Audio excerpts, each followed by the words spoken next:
Et vous avez parlé d'une altercation qu'il y a eu entre vous et Toumba. Oui. Au camp. C'était dû à quoi? J'ai déjà expliqué. Vous savez, ici, tant que vous n'avez pas quitté la barre, on vous posera des questions. Je n'ai plus de réponse. D'accord. Pour cette question. Vous savez, votre mentor est passé par ici. C'était le même langage, je n'ai pas de réponse. Il a fini par répondre. Mon mentor, c'est qui? Moussa Dadis Camara. Il n'est pas mon mentor. Ah, d'accord, merci. C'est vous qui le dites? Puisque vous dites que c'est un homme de Dieu. Ah, vous êtes un homme de Dieu. Ah bon? Oui. Je ne savais pas. Très bien. Vous avez dit que c'est à propos des bérets que vous portiez. Il a été question d'empêcher vos éléments, en tout cas les éléments de votre service, de porter les bérets rouges, oui ou non? C'est pas ce qui a causé cette altercation? Non. D'accord, on va vous communiquer encore une photo. Je sais que vous avez dit que ce n'est pas vous. Mais on va la communiquer quand même et la commenter ensemble. Monsieur le Président, avec votre permission, on va encore communiquer une pièce où mon colonel est en béret rouge. Tenez.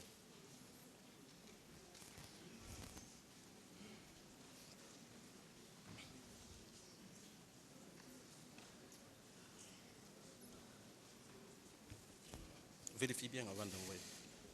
Monsieur le Président, une minute, s'il vous plaît. Vas-y. On va vous communiquer la photo.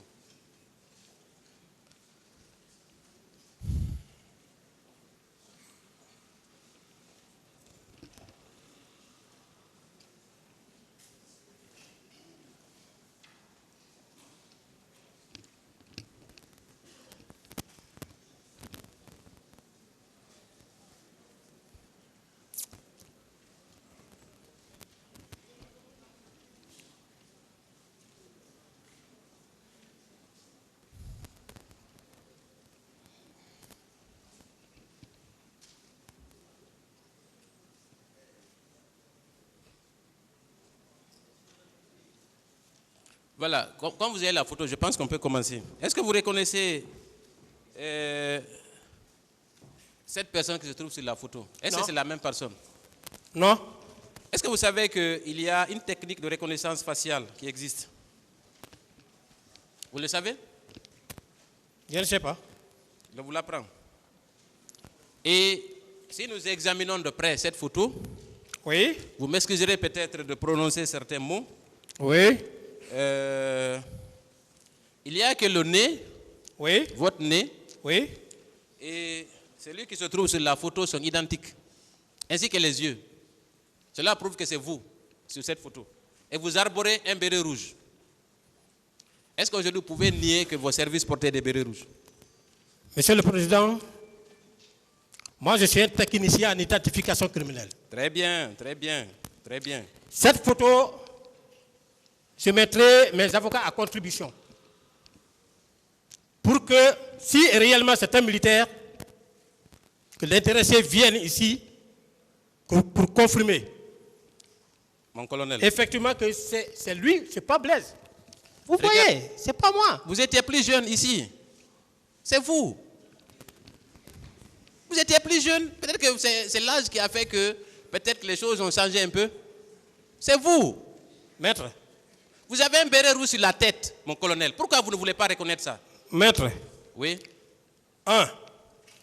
Tous ceux qui ont connu Blaise, dans le temps passé, Blaise ne s'est jamais habillé comme ça. Je n'ai jamais porté paix à Ouaka sur moi, en train de me promener. Non? Non? Je n'ai jamais porté. Cette photo que vous voyez, c'est quelqu'un qui a l'air d'être parmi ceux-là qui étaient à la garde présidentielle. C'est comme ça qu'il s'habille. Je n'ai jamais porté paix à Ouaka sur Blaise, même quand j'étais sergent. Je ne portais jamais. Mon colonel. On m'a expliqué. Attendez. D'accord. On m'a expliqué. Le gendarme et l'arme. Peut-être que je mens, mais vous pouvez demander à tous ceux qui m'ont connu porter l'arme comme ça là, comme un guerrier. Comme un guerrier. De questions, maître. Non. Voilà, on va. C'est pas moi. On va conclure. Même sur ceux ce qui ont cas. visité les C'est choses, bon, ils ont déjà compris c'est que bon. c'est pas moi. Est-ce que vous avez un jumeau à la gendarmerie là-bas?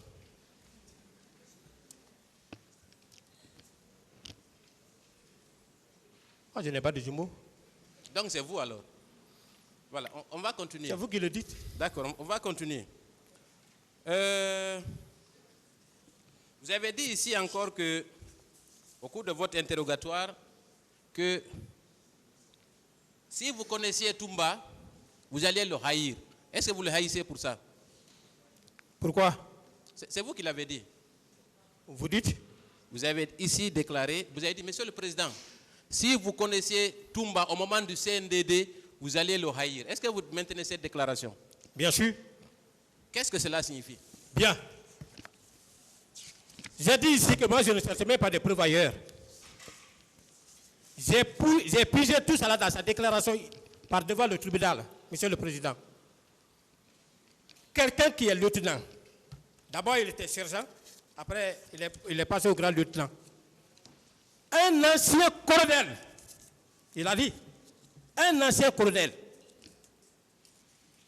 Ce n'est pas moi qui le dis, c'est lui qui a dit. Je suis allé, il voulait prendre la fuite. Je lui ai dit, viens ici. Je l'ai mis à genoux. J'ai arraché ses galons. Ça, c'est dans quelle armée? Arraché ses galons. J'ai tiré en face. Est-ce que... Quelqu'un qui fait des comportements comme ça, vous-même, vous pouvez l'aimer. Donc vous le haïssez pour ça? Même vous. Ah, moi, je vous pouvez le haïr. Non, ne me parlez pas à ma place. Hein. Est-ce que vous le haïssez pour ça? Oui. Ah, très bien. Après, il a dit. Ok. Il a expliqué. Maintenant, on va avancer. Ah. Quand il est arrivé au stade, vous avez dit, quand il a commencé à tirer, vous avez pris la poudre d'escampette. Oui ou non? J'ai décroché. Très bien. Avec l'ensemble de vos éléments, Oui. vous avez laissé les manifestants dans la détresse, n'est-ce pas? Non. Ah, vous les avez laissés dans la joie? Monsieur le Président, la seule différence qui existe entre le civil et le militaire, c'est l'arme. Moi, je n'étais pas armé. Des gens qui viennent armés. À supposer même que ça ne soit pas le cas de manifestation, hein. Nous, on nous a inculqué ça en matière de formation militaire. Si vous voyez une troupe venir, il y a ce qu'on appelle le rapport de force. Si le militaire ne maîtrise pas ce paramètre, ce facteur, il va clouer sa troupe au sol. Est-ce que, en plus des bérets rouges, est-ce que vous n'avez pas vu des civils en tenue Chelsea au moment des faits, sur les abords du stade, mon colonel? Non, maître. Vous n'avez pas vu? Non. Très bien. Vous avez dit ici encore, je me souviens encore, après avoir visionné votre vidéo, que pendant la manifestation, il y a les dispositifs qui sont mis en place, mais il y a aussi des infiltrés dans la manifestation. Est-ce que vous maintenez cette déclaration? Moi, j'ai dit que Chitumba a dit qu'il y avait des infiltrés, il était le numéro 1. Parce que là-bas, c'était... Je ne parle pas de Toumba. Moi, je parle de vos déclarations tenues librement à cette barre. Je n'ai pas dit qu'il y avait des infiltrés. Vous savez qu'on peut, à travers YouTube, révisionner et vous confondre avec ça. Vous l'avez dit ici, que pendant les manifestations, vous avez toujours des agents qui sont infiltrés au sein des manifestants pour prendre des informations. Vous l'avez dit, oui ou non? Vous n'avez pas compris. Si vous n'avez pas compris, demandez-moi, je vais vous donner des explications par rapport. Vous l'avez dit, oui ou non? Qu'est-ce que vous avez dit alors? Merci. Je dis en cas de manifestation, il y a plusieurs acteurs. Il y a les services de maintien de l'ordre. Vous comprenez? Il y a le service de maintien de l'ordre.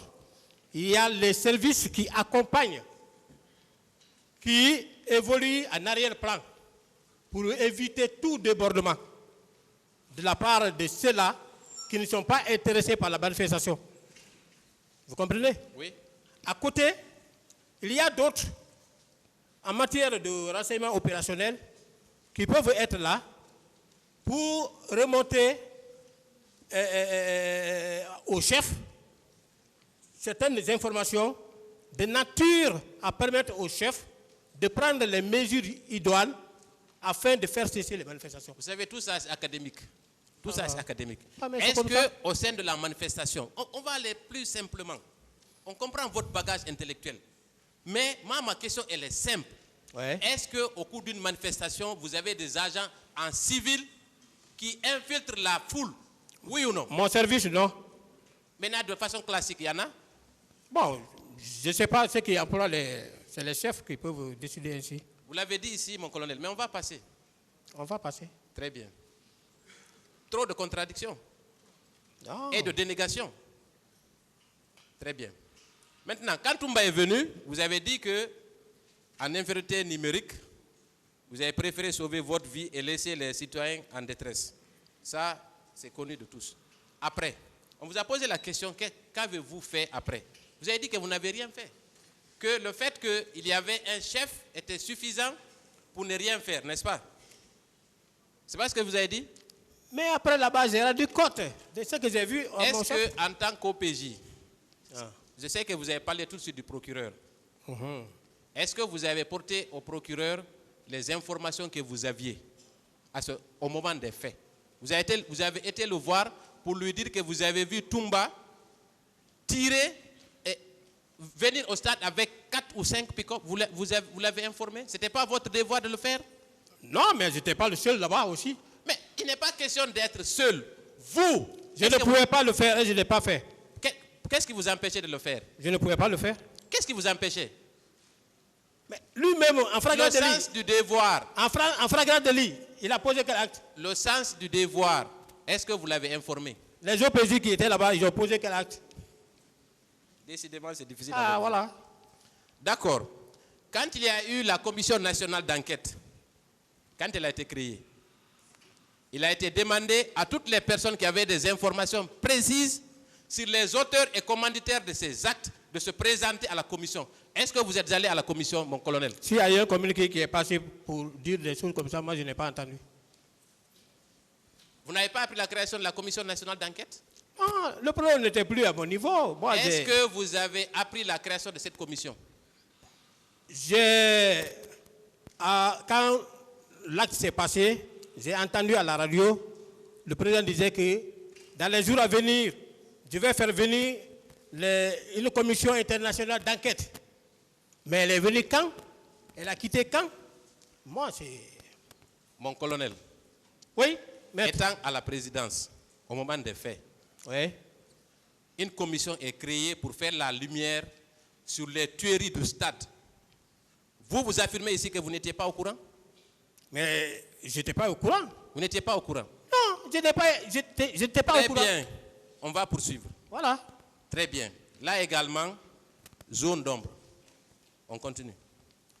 Est-ce que vous avez appris que le procureur général a ouvert une enquête pour justement faire la lumière en 2010, en février 2010, pour faire la lumière sur ces faits? Est-ce que vous avez appris ça aussi?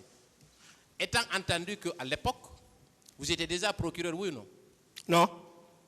Vous occupiez quel poste à l'époque, en 2010? 2010. En février 2010. 2010. En 2010, moi, je n'avais aucun poste. Vous étiez en service où? Vous n'étiez pas au PJ à l'époque? Non. 2010, moi, j'étais dans les différentes formations. Hein. 2010. Ouais, hein. Mais vous avez appris l'ouverture d'une enquête Bon, par le bon, parquet je sais pas, général. quand on est dans les écoles de formation là, on s'intéresse peu à des problèmes comme ça. Vous avez été, Moi, 2010, je faisais mon CFCI, après je suis vous allé avez ailleurs. prêté serment en tant que procureur militaire en quelle année?